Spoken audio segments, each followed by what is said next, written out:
안녕하세요. 저는 안산에 살고 있는 30대 중반의 여성입니다. 오늘은 저와 제 남편의 이야기를 한번 해보고 싶어서 이렇게 사연을 보내게 되었습니다. 사실 이렇게 이야기를 꺼내기까지 꽤 많은 시간이 걸렸습니다. 그리고 여전히 이야기를 꺼내게 되면 제게 상처가 돌아오는 이야기이기도 하죠. 저도 이번 기회에 제 상처를 툭 꺼내놓고 보듬어주고 싶기도 하고 또 이번에 새 출발을 앞두고 있어서 이렇게 글을 써봅니다. 제게는 남편이 있었습니다. 저와 남편은 2년이란 시간 동안 뜨거운 연애를 했고 결혼해도 꼴이 냈어요.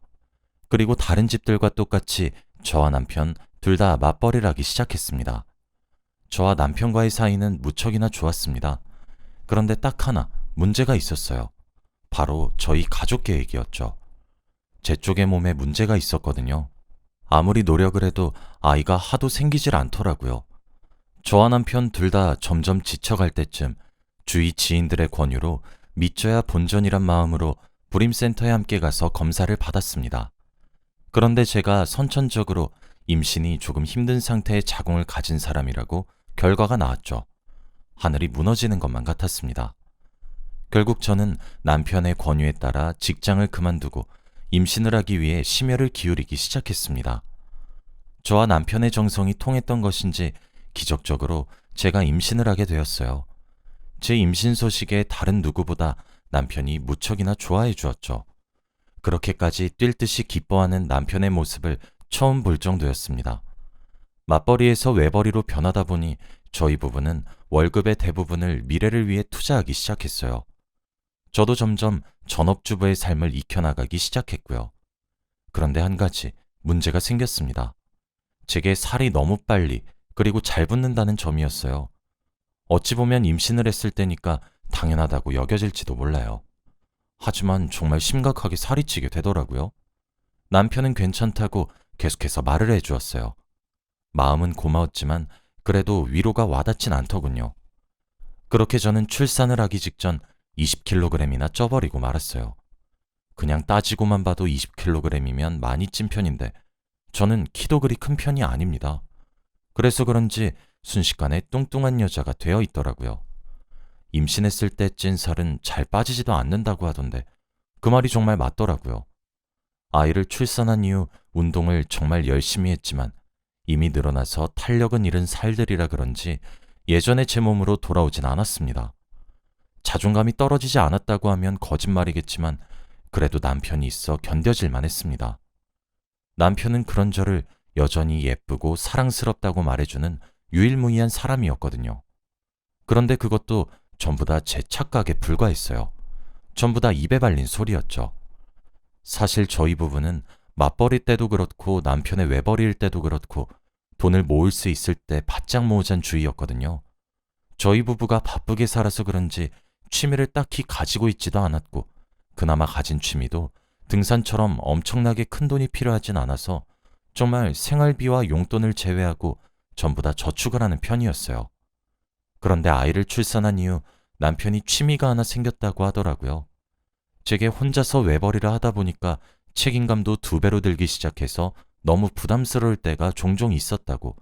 그러다가 취미 생활을 하게 되었는데 이 취미 생활이 정말 자신의 삶에 새로운 활력소를 주기도 하고 새로운 원동력을 주기도 해서 너무 좋다고 하더라고요. 자세하게 물어보지도 않았어요.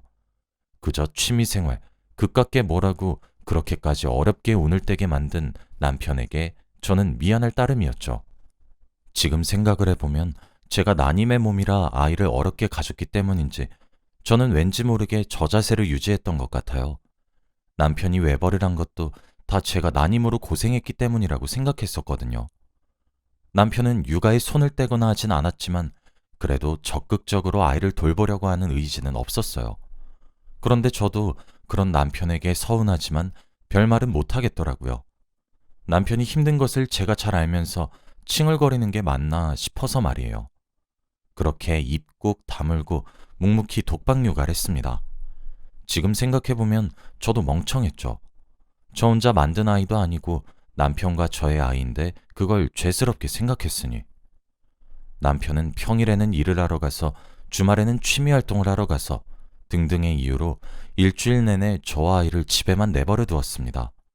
그래서 그런 남편이 참 야속하게 느껴지기도 했죠. 그러다 어느 날 친구에게 전화가 왔어요. 세상이 좁다더니 그게 정말 맞는 말이다 싶었던 것이 바로 이 순간이었습니다. 친구는 본인의 가족과 나들이를 갔다가 우연히 제 남편을 보게 되었다고 하더라고요. 그리고 제 남편의 옆에 서 있었던 한 낯선 여인과 보통 사이가 아닌 것처럼 보인다는 제보였습니다. 그러면서 제게 사진 한 장을 보내주더군요. 사진 속에는 남편이 연애 시절 만나던 저를 대하듯 아주 애틋한 눈빛으로 낯선 여자를 바라보았고, 세상에 둘만 남은 연인인 양 커플 옷을 하나씩 맞춰 입고 데이트를 하고 있는 사진이었죠. 그제서야 남편의 새로운 취미가 무엇인지 알게 되었어요. 그건 바로 불륜이었습니다. 후에 알게 된 사실은 그 당시 만나고 있었던 여자 중 아내인 저를 제외하고 6명의 여자를 동시에 만나고 있었다 하더라고요. 처음엔 당연히 믿기지 않았고 믿지도 않았습니다. 그래서 남편에게 바로 전화를 걸었어요. 다행스럽게도 예상외로 바로 전화를 받았고, 뭔가 들켜서 조마조마하다거나 전화도 피하는 것 같지 않게 느껴졌죠. 저는 악질스런 장난이겠거니 하며 대수롭지 않게 넘기려고 애를 쓰기 시작했고 합리화를 했습니다. 친구가 잘못 본 것이 확실하다고 여기면서 말이에요. 그리고 저는 그날 이후 남편을 좀 더 뚫어지게 관찰하기 시작했습니다. 그리고 다시 시간이 지나 주말이 되었고, 남편은 그때도 어김없이 취미생활하러 간다는 목적을 핑계 삼아 외출을 했어요. 저는 아이를 맡길 곳도 없어서 갓난아기를 업은 채로 남편의 차를 미행했습니다. 앞에 보이는 차를 따라가 달라고 말을 하는 저를 택시 운전수 아저씨가 측은하게 바라보시더라고요. 그렇게 남편의 자동차를 따라가 보니 제 합리화가 틀렸더라고요. 친구의 제보가 맞더군요. 남편은 제게 제보가 들어왔었던 그 여자와 아주 다정하고 오붓한 시간을 보내고 있었습니다. 그리고 저는 저도 모르게 그 두 사람에게 스르르 다가갔죠. 남편의 주차된 자동차 트렁크를 열어 그 여자에게 명품 가방을 선물해 주었어요. 저도 아직 남편한테 받은 적이 없는데 말이에요. 그 여자는 긴 생머리를 가졌고 허리가 잘록한 섹시한 스타일의 여성이었습니다. 고마워. 역시 자기밖에 없어. 라는 말을 제 남편에게 하고 있었죠. 근처에 세워진 기둥 뒤에 숨어서 그쪽을 바라보며 참을 수 없는 패배감을 느끼고 있었어요. 그런데 바로 그때 제 등 뒤에 어핀아기가 엉엉 울더라고요. 남편은 아이의 울음소리를 듣자마자 우리의 자식이란 사실을 알아챈 것인지 바로 제가 몰래 서 있던 곳으로 고개를 휙 돌려 저를 쳐다보았고, 저와 눈이 마주치자마자 얼굴이 사색이 되었습니다. 제게 외마디 비명과도 같은 소리를 지르는 걸 뒤로하고 저는 택시를 타고 다시 집으로 돌아왔습니다. 사실 어디서부터 어디까지 해야 하는 건지도 모르겠더군요. 몇 분 지나지 않아 남편이 황급히 절 뒤따라왔는지 저를 바짝 쫓아왔더군요. 아무런 말도 하지 않는 제 얼굴을 보며 미안하다고 눈물을 흘리는 남편이 정말 소름이 끼쳤습니다. 그때는 저도 남편을 너무 사랑하고 있어서 알겠다고 하고 넘어갔습니다. 대신 남편과 그 여자를 정리하기로 새끼손가락을 걸고 꼭꼭 약속을 했죠. 제가 지금 경제력을 가지지도 않았는데 이혼은 너무 섣부르다 판단을 했었네요. 그렇게 멍청할 수가 없죠. 하지만 그날 이후 저는 남편의 모든 행동에 신경이 곤두서기 시작했어요. 그리고 모든 것을 알지 않으면 제가 되려 답답해져서 미칠 것만 같았죠. 남편의 일거수일투족에 제가 집착을 하기 시작하더라고요. 그리고 집착은 제게 쓸데없는 상상을 하게 만들었어요. 그렇게 저는 점점 스스로의 목을 옥죄어 가고 있었습니다. 저는 그때 결론을 내렸죠.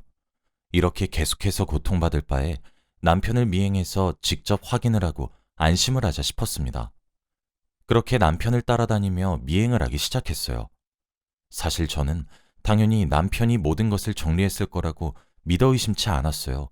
이때까지 말이에요.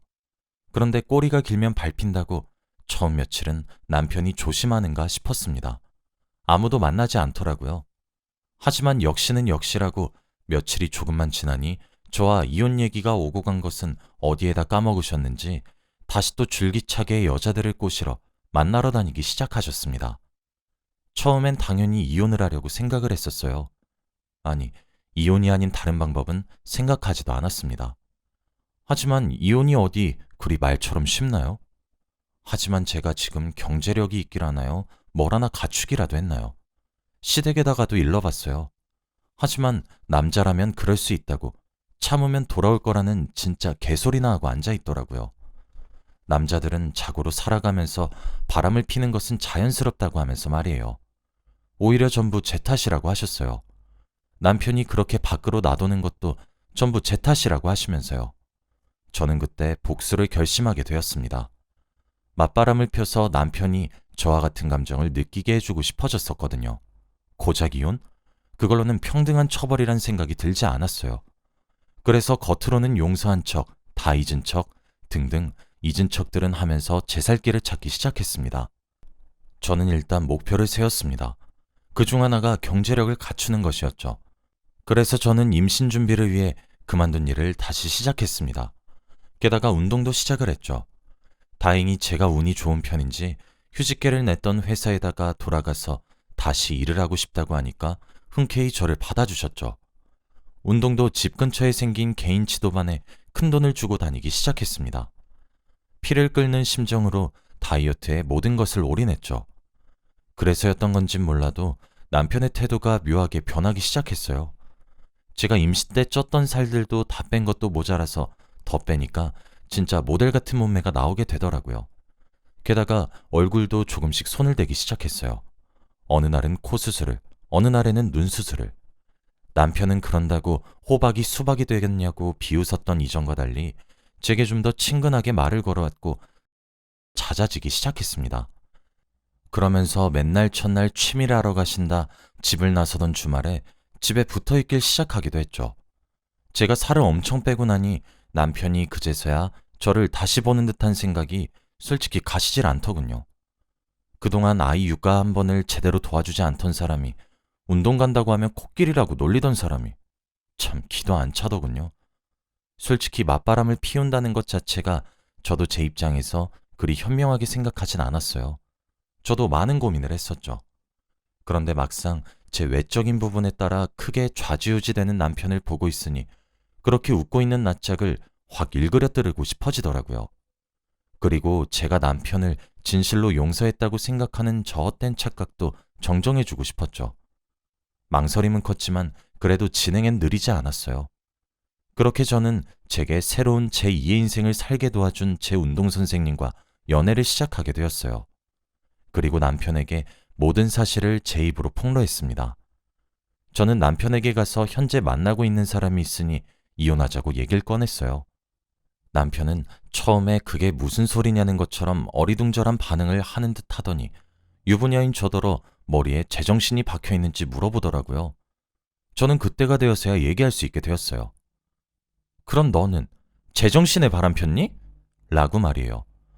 제가 던진 한마디에 남편은 꿀 먹은 벙어리처럼 입을 꼭 다물더군요. 왜 말이 없어? 남자라면 어련히 알아서 잘하실까 하며 시어머니께서 네 편 들어줄 땐 아무 말 안 했잖아 너. 왜? 뭐가 문젠데? 남자들은 다들 바람 한 번 정도는 피운다고 하지 않았어? 근데 내가 살이 다 빠지니까 이제 내가 아쉬워서 그래? 당신은 내가 그때 어떤 심정이었는지 몰랐겠지. 그때 나 정말 죽고 싶었는데. 당신이 이제 와서 나한테 이러는 거 정말 역겨워. 혹시 알아? 남자들만 그럴 수 있는 게 아니라 여자들도 그럴 수 있을지도.